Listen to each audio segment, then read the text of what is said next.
আপনারা জানেন জিলহজ মাসের চাঁদ উঠে গেছে।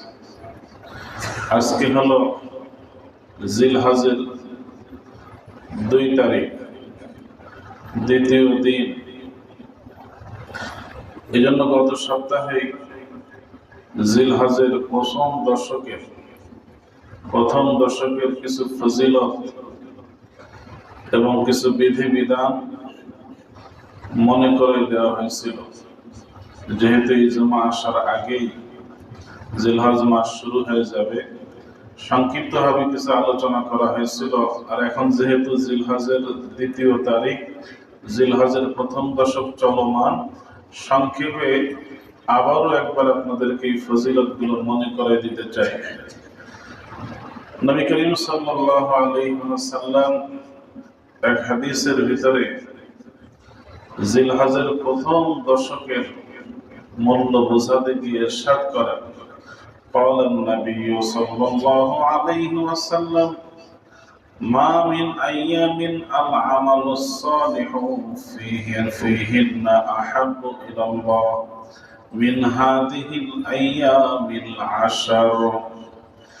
এই 10 দিনের ভিতরে যে কোনো নেক আমল করা, এটা আল্লাহ তাআলার নিকটে এত বেশি প্রিয়, এরকম প্রিয় আর অন্য কোনো দিনে ইবাদত করা নয়।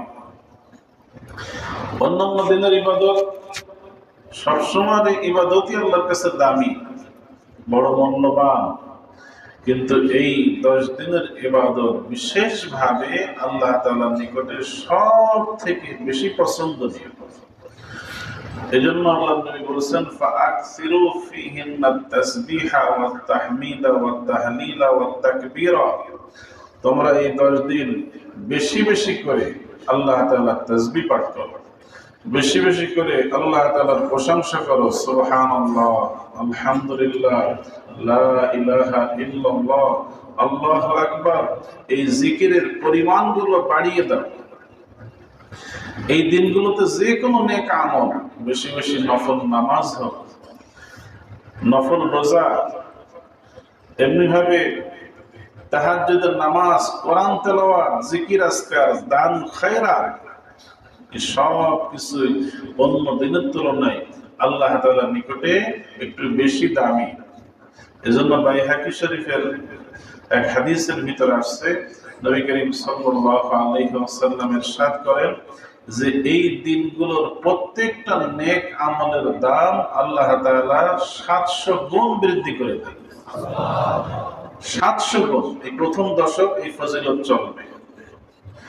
অন্য এক হাদিসের ভিতরে আসছে যে এই 10 দিন কোন সাধারণ দিন না। এই 10 দিনের মূল্য আল্লাহ তাআলার নিকটে অন্য সময়ের 1000 দিনের সমান। 1000 দিনের সমান। আর প্রতিটা রোজা এবং নামাজের কত দাম! قال النبي صلى الله عليه وسلم يعدل صيام كل يوم صيام سنة। আল্লাহর নবী বলেন যে এই প্রথম দশক, ঈদের দিন তো রোজা রাখা যায় না, আগের যে 9 দিন, প্রতিটা দিনের রোজার মূল্য এত বেশি, একদিন রোজা রাখলে আল্লাহ তাআলা 1 বছর রোজা রাখার সওয়াব দান করবেন। একদিনের রোজা 1 বছরের রোজার সমতুল্য। তাহলে এই সময়গুলো আমাদের জন্য অনেক মূল্যবান সময়, যে আমি যদি 9টা রোজা রাখতে পারি, 9 বছর রোজা রাখার সওয়াব পাইলাম। যদি 2টা পারি, 2 বছরের পাইলাম। যদি 3টা পারি, 3 বছরের সওয়াব পাইলাম। যতটুকু পারি এই দিনগুলোতে রোজা রাখার চেষ্টা করি। রাতগুলোর ব্যাপারে আল্লাহ রাসূল বলছেন, এই যে বুধবার চাঁদ ওঠার সাথে সাথে জিলহজ মাস শুরু হয়ে গেছে। আরবিতে রাত আগে আসে। প্রতিটা রাতের মূল্য বলছেন যে এই জিলহজের প্রথম দশকের প্রতিটা রাত লাইলাতুল কদরের সমতুল্য। একটা লাইলাতুল কদর পাইতে আমরা কত কষ্ট করি, কত চেষ্টা করি, লাইলাতুল কদরের কত দাম। আর এই জিলহজের প্রথম দশকের কথা বলা হচ্ছে যে তালাশ করা লাগবে না, প্রতিটি রাতের মূল্য আল্লাহ তাআলার নিকটে লাইলাতুল কদরের সমতুল্য। এজন্য সন্ধ্যা হওয়ার পর থেকেই কোনো আড্ডা, গুনাহের কাজ এসবে লিপ্ত না হয়ে যথাসম্ভব তাসবিহ তাহলিলের ভিতর লিপ্ত হওয়া। বিশেষভাবে অন্য সময় তো করতে হবে, কিন্তু এই কয়টা দিন চেষ্টা করা যে এশা আর ফজরের নামাজটা জামাতের সাথে আদায় করা। এশা আর ফজর যারা জামাতের সাথে আদায় করে, হাদিসের ভিতরে আল্লাহ নবী ইরশাদ করেন যে আল্লাহ তাআলা তাদেরকে পুরো রাত জেগে নফল ইবাদতের সওয়াব দান করেন। এশা আর ফজর জামাতের সাথে পড়ছে, রাতে ঘুমায় থাকলেও ইবাদতের সওয়াব, এটা বিশেষ মর্যাদা। এই প্রথম 9 দিনের এটা হলো একটা ব্যাপক ফজিলত। এই 9 দিনের ভিতরে আবার বেশি ফজিলতপূর্ণ দিবস হলো ঈদের আগের দিন।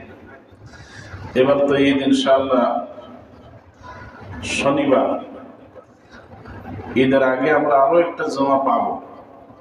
ওই জমার দিনটাই হলো 9 জিলহজ।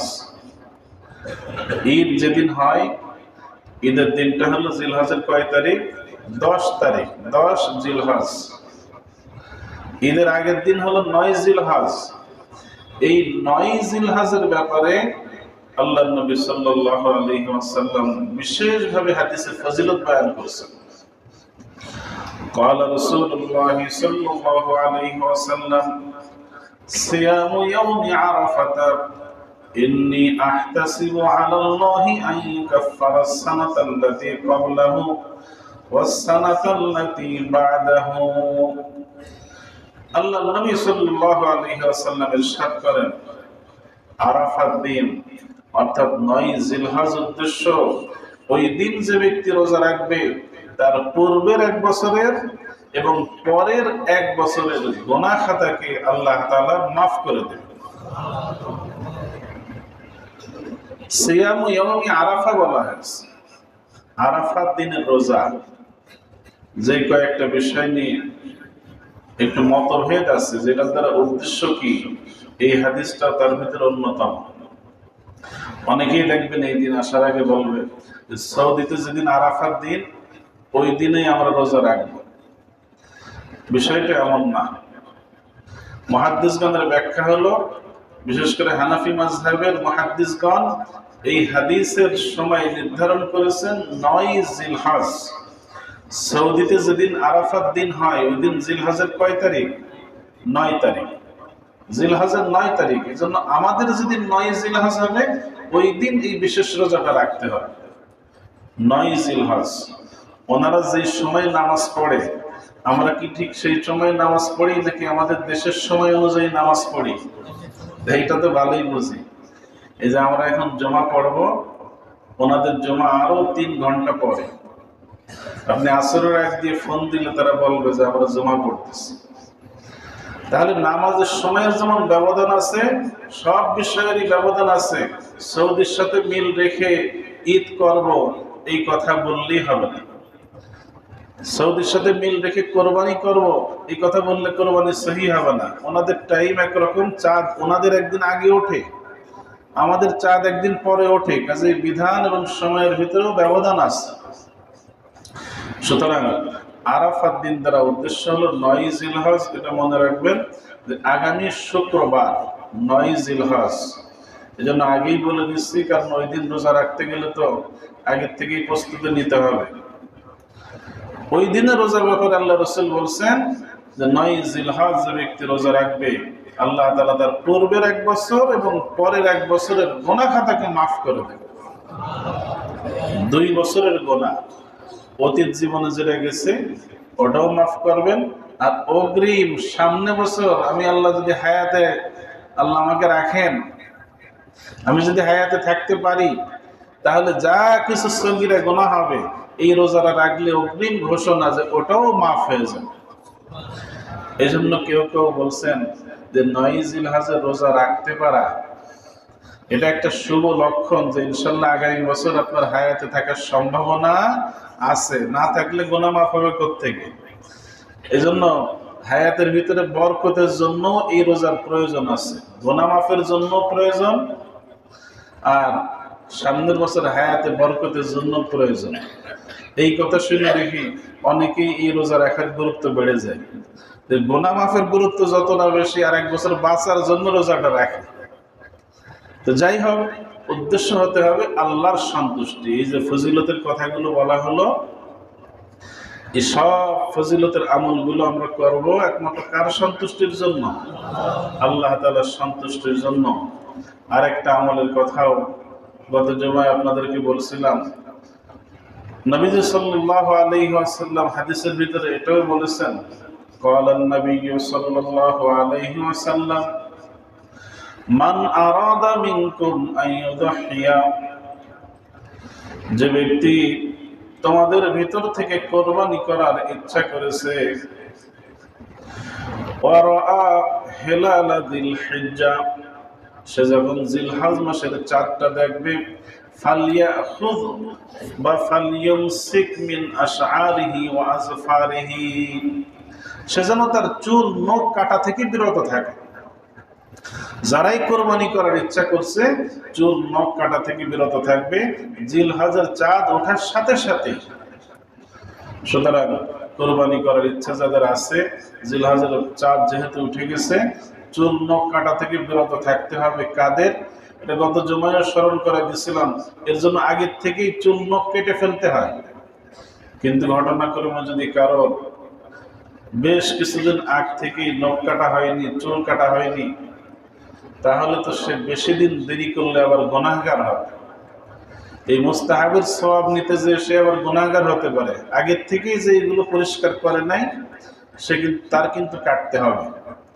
আর যারা আগের থেকেই এর উপর আমল করতে চায়, তারা তো চাঁদ ওঠার আগেই আশা করি সব এগুলো পরিষ্কার করে ফেলছে। একেবারে কোরবানির দিন কোরবানি দিয়ে তারপরে চুল নখ কাটবে। যারা কোরবানির ইচ্ছা করে নাই, তাদের ব্যাপারও নাসাই শরীফ মুসনাদে আহমদের ভিতরে হাদিসে আসছে, এক সাহাবী এসে নবী করিম সাল্লাল্লাহু আলাইহি ওয়াসাল্লামের নিকটে বললেন, ইয়া রাসূলুল্লাহ, কোরবানি করতে তো আমারও মন চাই, ফালাম আজিদ ইল্লা মানিহাতান, কিন্তু আমি তো একটা মানিহা ছাড়া আর কিছুই পাই না। আমাকে একজন একটা গাভী দিয়েছে শুধুমাত্র দুধ খাওয়ার জন্য, আমি ওটার মালিকও না। আমার সন্তানদেরকে এটা দিয়ে আমি দুধ খাওয়াই, আমার সংসারটা চলে। আমি যদি এবার এটা কোরবানি দিই, আমার পরিবার তো নিঃস্ব হয়ে যাবে। আল্লাহ রাসূল বললেন যে তোমার কাজ হলো জিলহজের চাঁদ ওঠার সাথে সাথেই যারা কোরবানি দেবে তাদের সাথে সাদৃশ্যতা অবলম্বন করে তোমার চুল এবং নখ কাটা থেকে বিরত থাকবে। ফাতামামু উযহিয়াতিকা, এই আমল যদি তুমি করো তাহলে আল্লাহ তাআলা তোমাকে পরিপূর্ণ কোরবানি করার সওয়াব দান করবে। তার তো সম্পদ নাই, থাকলে ভিন্ন কথা। সম্পদ যেহেতু নাই, যার সম্পদ আছে তার উপর তো ওয়াজিব। যার সম্পদ নাই সেও এই আমল করলে হাদিস অনুযায়ী কোরবানির সওয়াব পাবে। আল্লাহ তাআলা আমাদেরকে আমল করার তৌফিক দান করেন।